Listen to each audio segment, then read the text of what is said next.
آپ اس بات کو جو ہے وہ اچھی طرح اپنے ذہنوں میں بٹھا لیجئے کہ اچھا پڑھنے والا جو ہے وہ اچھا نہیں ہوتا، اچھا سوچنے والا یا اچھا سمجھنے والا ہوتا ہے لائق انسان، کیونکہ الفاظ جو ہوتے ہیں، الفاظ کو پڑھنے کے لیے، زبان سے ادا کرنے کے لیے الفاظ کی پہچان لازمی ہے، لیکن الفاظ کی پہچان تو انسان کو ہو جاتی ہے کہ فلاں اگر کوئی شخص ہے اس کو لفظ شخص کی تو پہچان ہو جائے گی کہ یہ کس طرح کا لفظ ہے، لیکن الفاظوں کو سمجھا نہیں جاتا، الفاظ کے اندر کی جو تاثیر ہے، جو اندر کی حکمت ہے، وہ نہیں انسان سمجھ پاتا۔ اچھا پڑھنا انسان کے لیے کوئی اتنا زیادہ معنی نہیں رکھتا انسان کے مائنڈ کے لیے کہ دیکھا جائے یہ کتنا لائق انسان ہے، یہ کس طرح لفظ کی ادائیگی کر رہا ہے۔ لفظ کی ادائیگی کے یہ ایک پریزنٹیشن ہے، انسان کسی بھی طریقے اسے بہتر سے بہتر بناتا چلا جاتا ہے، لیکن جو ہمارے پاس ہے اصل الفاظوں کو سمجھا نہیں جاتا۔ ہمیں اگر آپ کو مثال سے سمجھاؤں کہ ہمارا ہی کوئی دوست اگر کہہ رہے ہیں کہ آج کے بعد تیرا اور میرا تعلق ختم، ہم یہ دیکھتے ہیں کہ الفاظ ادا ہو گئے کہ تعلق ختم، ٹھیک ہے تعلق ختم، ہم یہ نہیں دیکھتے کہ اس سے پوچھا ہی جائے کہ تعلق ختم کا جو لفظ ہے یہ کس وجہ سے اس نے بولا، کیا اس کو پریشانی تھی۔ اسی طرح ہم اچھا پڑھ لیتے ہیں، انگلش کی ورڈنگ آ جائے یا اردو کی ورڈنگ آ جائے، کسی بھی زبان کی ہم آہستہ آہستہ سیکھ جاتے ہیں پڑھنا کہ ہم نے کس طرح اس کو پڑھنا ہے، لیکن ہم سے سمجھا نہیں جاتا، ہم سے کسی کی وہ جو لفظوں کی وہ الفاظ کی تاثیر ہے ہم سمجھ نہیں پاتے، اس لیے ہم لائق تو نہ پھر ہوئے۔ وہ لائق انسان وہ ہے دیکھیں کہ جو پڑھنے کے بعد سمجھنے کے قابل ہے۔ اس دفعہ جو کیمسٹری کے لیکچرار تھے ان کا جو سارا امتحانات ہوئے لیکچرار کے لیے، اس میں جو ٹوٹل سیٹس تھیں وہ 100 تھیں، لیکن جو پارٹیسپیٹ تھے جنہوں نے پارٹیسپیٹ کیا وہ 20,000 تھے، اور ان 20,000 میں سے 85 جو تھے وہ انٹرویو کے لیے سلیکٹ کیے گئے۔ اب مجھے بتائیں کہ وہ جو 20,000 جنہوں نے پارٹیسپیٹ کیا تھا ان میں سے کچھ پی ایچ ڈی ہوں گے، کچھ ایم فل ہوں گے، کس نے ایم ایس سی کی ہوگی، لیکن بتائیں کہ ان ایم ایس سی میں سے، ایم فل میں، پی ایچ ڈی میں سے کیا تمام فیل تھے کہ وہ پارٹیسپیٹ کر کے نہیں، فیل نہیں تھے، ان سب کی کوئی نہ کوئی ایک میرٹ تھا، اس لیے تو وہ ٹیسٹ سسٹم میں آئے، لیکن آگے آ کے کیا دیکھا گیا کہ وہ 85 سلیکٹ کیے گئے جن کے پاس کنسیپٹ تھا، جنہوں نے لفظوں کو پڑھا نہیں ہے، جنہوں نے لفظوں کو سمجھا ہے کہ یہ آخر ایک لائن لکھی ہے H2O، جو اگر پانی کا فارمولہ ہے تو یہ H2O کیسے بنا ہے۔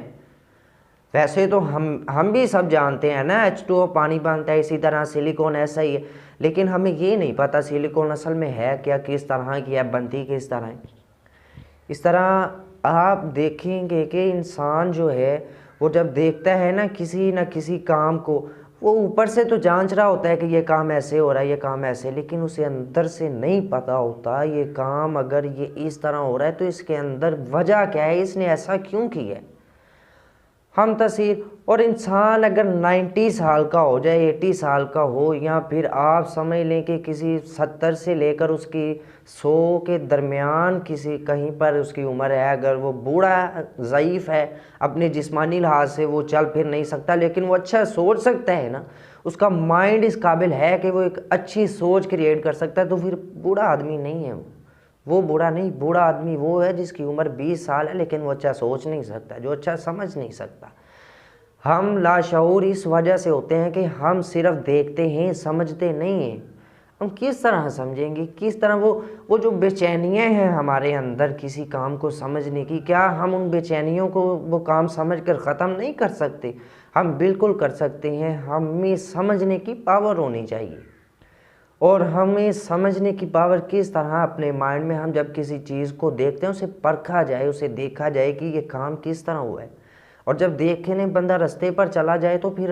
رستے پر جا کر اسے کچھ نہ کچھ لازمی مل جاتا ہے، تھوڑا صحیح یا زیادہ ہی صحیح، کسی نہ کسی طرح اسے حاصل ہو جاتا ہے۔ صرف فوکس کریں اپنے اس کام پر کہ جو آپ دیکھ رہے ہیں، یہ نہ ہو کہ آپ دیکھ رہے ہیں ایک طرف اور دوسری طرف آپ کا دوسرا دھیان ہے اور آپ پہلے کو بھول جائیں کہ یہ کیا ہو رہا ہے۔ نہیں، سمجھنے کی کوشش کریں، اس ہے کیا، وہ صرف آپ اپنے مائنڈ پر تھوڑا سا دباؤ ڈالنے پر آپ سمجھ سکتے ہیں کہ یہ کس طرح کا ماحول ہے، یہ کیا کس وجہ سے ہے، اور آپ تب ہی لائق ہیں، تب ہی آپ ایک اچھا مائنڈ کریٹر ہیں، جب تک آپ اچھا سوچ سکتے ہیں اچھا پڑھنے کے لیے کوئی نہیں، وہ تو رٹے باز بھی بڑا رٹا لگا لیتے ہیں ایگزام کے اندر، دیکھیں بعض اوقات بڑا بڑے رٹے دان بیٹھے ہوتے ہیں، لیکن جب پیپر ایگزام جو چیک کیے جاتے ہیں تب پتہ لگائے جاتے ہیں اس کے پاس کنسیپٹ، اور جب کنسیپٹ کا پیپر آ جائے جس میں سارا کنسیپٹ پوچھا گیا تو وہ فیل ہو جاتے ہیں۔ وہ اسی وجہ سے فیل ہو جاتے ہیں کہ ان کے پاس کنسیپٹ تھا ہی نہیں، انہوں نے لفظوں کو پڑھا ہے، لفظوں کو سمجھا نہیں ہے۔ اس لیے اگر آپ لیجنڈ بننا چاہتے ہو، اور خواہش بھی یہی ہے میری بھی اور آپ سب کی، کہ تمام قوم، ہر قوم کا بچہ لیجنڈ ہو، کہ پاکستان کی یا ہر مسلمان کا اگر بچہ لیجنڈ ہوگا تو دوسرے جو کنٹریز والے ہیں، جیسے ہمیں اپنی کنٹریز کے اندر دوسرے ممالک کے بچوں کی مثال دی جاتی ہے، اسی طرح ہماری مثال بھی دی جائے کہ اس ملک کا ہر بچہ، ہر نوجوان اور یہاں حتیٰ کہ بوڑھا آدمی بھی اچھا سوچنے کے قابل ہے، وہ ایک لیجنڈ ہے۔ اس طرح ہی آپ کی زندگی سنور جائے گی، ویسے آپ کی زندگی نہیں سنور سکتی۔ آپ سنورنے کے لیے زندگی کو کردار کو سنوارنے کے لیے تو اچھی سوچ، ایک سمجھنے کی ضرورت ہے آپ کو، کہ آپ کوئی نہ کام کس طرح سمجھتے ہیں۔ آپ اچھا سمجھ لیں گے تو آپ کے پاس اچھی گفتگو ہوگی تو آپ کا کردار اچھا ہوگا تو تمام دل آپ کے ہیں، ہر شخص آپ کو دل دینے کو تیار ہوگا، ہر شخص آپ کے آگے پیچھے ہوگا۔ صرف سمجھنے کی کوشش کریں کہ الفاظ لکھے تو ہیں لیکن اس کے اندر تاثیر کیا ہے۔